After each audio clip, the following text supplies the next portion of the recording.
kan moo defar imprimerie bi tiire kaamil bi.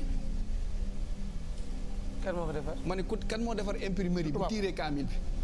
kaamil bi imprimerie lañ ko yóbbu. tiire ko def ko ci papier. kan moo ko defar laa bëgg wax. tubaab bi. ban sañ-sañ la am ak ban pouvoir la am ci loolu est-ce que soxlawul ñenn ci ñun. moom tubaab bi est-ce que soxlawul ñenn ci ñun. comme moom àddunaam lépp day doxal li Iblis bëgg. est-ce que du soxla ñenn ci ñun ñu nekk ay représentants am ci biir diine gi. En 710, les musulmans, c'était à l'ère des Omeyyades, ils vont aller, après la Perse, ils vont aller en Inde, et après ils vont aller jusqu'en Chine. Ils vont gagner une bataille, la bataille de Talas. Ils vont gagner une bataille en Chine. Hein. Ils vont ramener des Chinois prisonniers.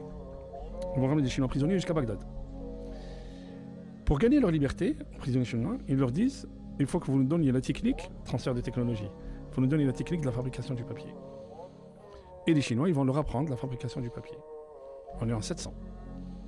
La fabrication du papier, c'est une révolution. Parce que le savoir va se répandre d'une manière exponentielle. Il va se répandre vraiment.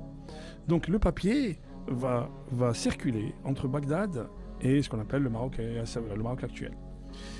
Et l'Andalousie. À partir du XIIIe siècle, hein, le papier, c'est-à-dire 1200, le papier va rentrer en Europe.